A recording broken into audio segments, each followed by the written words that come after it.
সোনির Xperia ফোনগুলো নাকি ক্যামেরার জন্য অনেক বেশি সেরা, এগুলো নাকি ক্যামেরা সেন্ট্রিক ফোন। যেহেতু ক্যামেরার মার্কেটে সোনির রাজত্ব অনেক বেশি, কিন্তু ফোন মার্কেটে সোনির ফোনগুলো খুব একটা দেখা যায় না, কারণ এই জায়গায় আইফোন, ভিভো কিংবা স্যামসাংয়ের ফ্ল্যাগশিপ ফোনগুলো একদমই দখল করে আছে। বাট কিছু কিছু মানুষ আছে যারা এখনও বলে থাকে যে সোনির ক্যামেরা নাকি অনেক বেশি বেস্ট। আমার হাতে এখন আছে হচ্ছে সোনি এক্সপিরিয়া 1 Mark 4। এটার ক্যামেরা নিয়ে আমি টোটালি হতাশ, এবং এটা যখন টেলিফোটো লেন্সে শিফট করি তখন তো মনে হয় যে রাতে আমি ঘুমে থেকে স্বপ্ন দেখতেছি, এরকম একটা অবস্থা। জাস্ট আপনাদেরকে একটু দেখাই, এই যে আমি হচ্ছে এখন ক্যামেরাতে যাচ্ছি।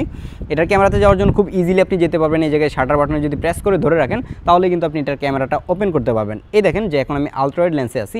এই আলট্রাওয়াইড লেন্স থেকে যদি আমি 1x শিফট করি এইটা ঠিকঠাকই আছে, বাট এইটা থেকে যখন আমি টেলিফোটো লেন্সে শিফট করব তখন দেখেন যে কাহিনীটা একদমই ঘুরে যায়। দেখেন যে একদমই কেমন জানি কুয়াশার মতো লাগতেছে, কিন্তু এই জায়গায় দেখেন যে একদমই ক্লিয়ার কিন্তু দেখা যাচ্ছে, মানে একদমই ডে লাইট। কিন্তু ডে লাইটের মধ্যেও মনে হচ্ছে যে এটা শীতের দিনের কুয়াশার মতো অবস্থা।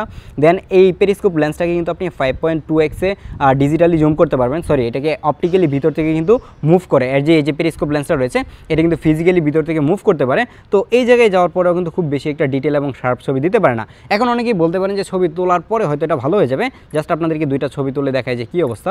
এখন আমরা মেইন লেন্সে একটা ছবি তুলি, এই হচ্ছে মেইন লেন্স। তো আমরা যদি এখন এটা একটু কম্পেয়ার করি, এই যে দেখেন যে এটা কিন্তু এখন মেইন লেন্সের ছবিগুলো। এই মেইন লেন্স থেকে যখন আপনি শিফট করবেন এই যে দেখেন যে টেলিফোটো লেন্সের ছবি, কিন্তু এটা খুব একটা শার্প না এবং ডিটেলও খুব একটা রাখতে পারে না। একদম ডে লাইটেও দেখেন যে কেমন জানি নয়েজ এবং গ্রেন নিয়ে আসছে। তো এই সোনির ফোনগুলো যারা বলে থাকে যে ক্যামেরার জন্য বেস্ট, সোনির ফোনগুলো চালানোর জন্য এক্সট্রা নলেজ দরকার হয়, তো একটা ফোন কেনার পরে এক্সট্রা নলেজ আপনার কেন লাগবে? আপনি ফোন কিনবেন, জাস্ট ক্লিক করবেন, ভালো ছবি আসতে হবে, ব্যাপারটা এরকম হওয়া দরকার। এখন যে ভিডিওটা রেকর্ড হচ্ছে এটা হচ্ছে ভিভো X200 Pro যেই ফোনটা রয়েছে সেটা দিয়ে। ছবি তোলার পরে কোন লেভেলের ছবি পাওয়া যায় সেটা আপনারা সবাই জানেন। তো সোনি এক্সপিরিয়া ফোনগুলো কারা পছন্দ করে থাকেন এবং কাদের কাছে ভালো লাগে না, আপনারা দুইজনরাই কমেন্ট করতে পারেন, এবং কমেন্টে কেউ মারামারি করেন না।